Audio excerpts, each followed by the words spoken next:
now it's been at least 4 to 5 months. But since I got here this later in the year, only a month and a half-ish. So, I can give you a little bit about what I've gone through and what I've experienced while I've been here. Um, I Yeah. left in the beginning of the Hold on, war on the hold 20th. on, Dakota. Hold on. It's not quite 10 o'clock, so we're gonna wait just a minute and then I'm True, gonna true, true. pray and introduce Sure, you. you're happy. That, I apologize. that's okay. That's all right. No problem.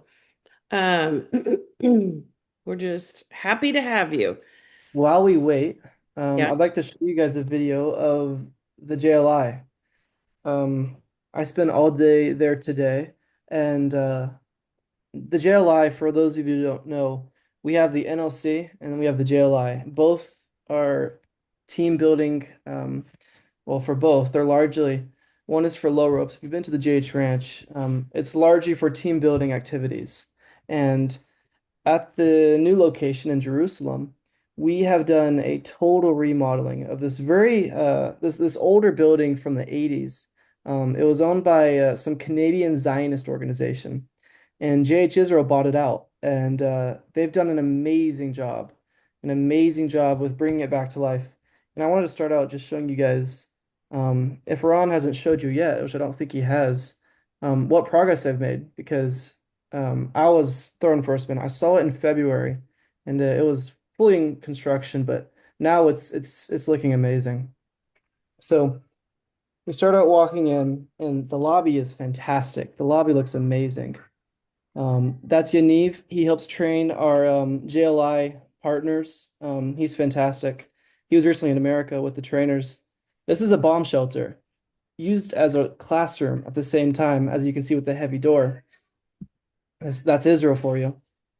We have a nice little spot for snacks, a good lounge area, and a fantastic office space. So they're renting out some of the spaces for different events, but largely for JLI and their own operations.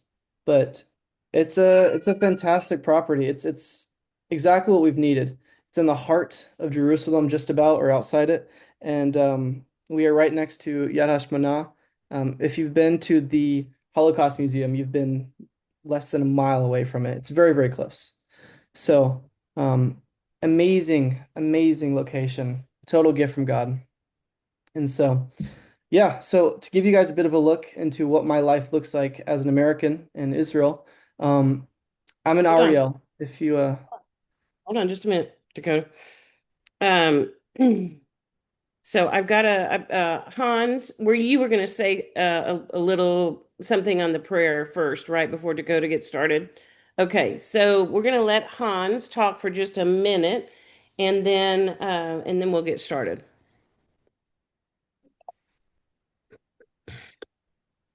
Awesome. Well, good morning, everyone. I'm Hans. I help Patricia coordinate the Israel Virtual House of Prayer. And if you haven't heard of it before, what we do is that we organize 24/7 prayer for the purposes of God for Israel. And it's amazing because these morning calls actually give us an insight into what's happening actually in Israel. And it gives us a lot of material to understand the dynamic of everything that is happening right now. So if you are here for first time and you would love to grow into this assignment that we have as Christians, as believers, um, of standing in the gap for the purposes of God for Israel, understanding that the Lord has a purpose for his people. He hasn't forgotten his promises, and you want to partner with that. You want to be part of that. I would love to give you resources for that. I would love to share with you which sets you can be part of, and you can strengthen those sets so you can pray. Or even if you say, you know what, Hans, I feel ready to be a leader and I want to be a prayer leader. I want to lead one set. I will leave my personal email here after I finish talking. Please email me.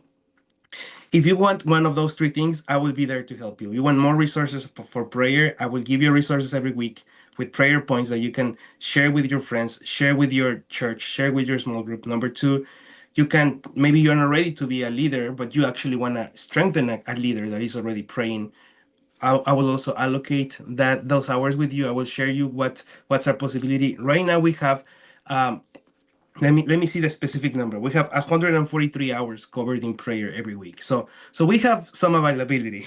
If you wanna pray, we have some leaders that are already praying, so you can join us. We're looking for 23 more hours a week of prayer. So if you number three, you wanna be a prayer leader, I would also love to share with you what are the available slots we have right now, so you can help us strengthen these. And all of this is virtual. If you have a phone or any device that can connect to Wi-Fi and to Zoom, you can do it. It's that simple. We have people from everywhere. You don't have to even speak a perfect English. If you are maybe an international right now and you say, "Hey, my main language is not English," you can pray in your native language. That's totally fine. We have people from all the continents speaking on their own languages, and actually, that's really beautiful. So I'm gonna leave here my personal email. Please email me. I would love to help you. Any question you have, we can be in touch. Thank you, Hans. We appreciate you so much. You are such a blessing to us and to Patricia. So thank you so much. Okay, so we're going to get started today. Today is August 11th, and today our guest speaker is Dakota Cavin. He also happens to be my grandson, and he is living in Israel right now. And I'm going to let him tell you what he's going to be talking about today. And we are so excited that he is with us today. He's been at the JLI all day today, so I am really excited to hear what you've got to say about that. So, Father, we thank you so much for Dakota. We bless him. We ask for you to anoint everything that he says today that is coming from your heart and from his heart on how much he loves being in Israel, and we just thank you. Give him favor and blessing as he works over there. And we just love you. In your name we pray. Amen. Okay, over to you, Dakota. Hi, introduce myself. For those of you who joined late, I'm Dakota. I'm currently in Israel. I'm volunteering at the NLC here in Ariel, and I've been here for in total around 4 to 5 months, but I left and just got back recently, a month and a half ago. And so I wanted to give you guys a bit of a perspective into what it's like as an American to live in Israel, being that it's such a foreign thing. And so, yeah, my day-to-day is quite straightforward. I live right next to the NLC, and I spend a lot of time there. It's my 9 to 5, and it's been an amazing opportunity to feed into people, a way that I never really thought I'd be able to. My Hebrew is not enough to be fluent. I can't have full conversations, but I've somehow had fantastic opportunities to talk to people on a pretty deep level, and I wanted to share those stories with you guys. But before I do that, yes, we spent some time at the JLI today, and we are bringing on 9 new trainers for the JLI as it relates to our school initiative. So we go to different schools and we teach them the Bible. And we explain to them, and by the way, some of these are like government funded. So this is no one else is doing this in the nation. But we got 9 new trainers today. They had their orientation, and they're all fantastic. All different age ranges, from 20 years old to 50. Amazing group of people. And so that'll bump up our total for trainers at the JLI to I think 12 or 13. And so we're moving along fantastically here. Um, but yeah, back to the NLC. It's a very fascinating place as an American because no one really knows why I'm here. They're like, "So why'd you leave? What are you doing here? What is that?" And so I get to give some great explanations and have some very fruitful conversations. There's many occurrences with people that are, whether it be Orthodox Jewish or people that are Arab Christian or people that are just secular, that are constantly like, you're from Alabama? Okay, that's very far. What are you doing? And so I think the distance and the abnor the how odd it is sort of the credence to my explanation to my heart behind why I'm here. And so we had a group last week. They're called the Netiva. Some of you might have heard of them. They're a Messianic group, and they're fantastic. So their group is specifically training up young Messianic believers from any background to prepare themselves for the IDF. And yeah, newsflash, there's IDF soldiers that are Christian. So people usually forget that. But they're prepping them for the IDF, and it was a fantastic day. It was a fantastic day. It was their first week together as a group, and the cohesion was just abstract. I wasn't used to it because these people like they don't know each other at all. Again, this is their first week, but they're supporting each other and they're uplifting each other like they're sisters and brothers. It's a powerful thing, especially when you understand who their allegiance is to and where their heart is. It was a funny experience. I got to meet the son of the founder of Nativa, and I got his phone number, and I'll be going to some of his Messianic synagogue services in Tel Aviv when I'm in Tel Aviv. So I'm very excited about that. He seemed like a great guy. I said Yad HaShmona incorrectly by saying it's the Holocaust Museum. It's not the Holocaust Museum, but he was raised in Yad HaShmona. It's a Christian from the Finnish people, actually. That's a different story, but it's a Christian city just outside Jerusalem, and he was raised there. And he invited me to come to a synagogue, Christian synagogue, Messianic synagogue, and I couldn't be more thrilled. It's fascinating because there are more believers in Israel than people think. It is most definitely something that's quite dismissed in the media, but it's certainly underplayed in my experience. It's very interesting to see how abundant it is. But the hospitality I've been given here, hospitality I've been given here, by Israelis who don't even know me that well, is what was most curious to me. I have met so many people that have been willing to do so many things just for some random guy, that they don't know.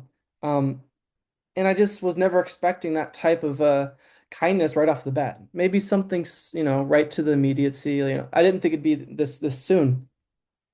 But even today, on my drive back from Jerusalem, Yeshai, one of the co-workers, one of the leaders here, he offered to take me back to Ariel. He lives quite close here, but he offered to take me back to Ariel, and he does it like every time. He always offers to take me back, and he's got a family, he's got kids, he's got responsibilities, but he's always like, "No, I'd love to take you. I'd love to help you out."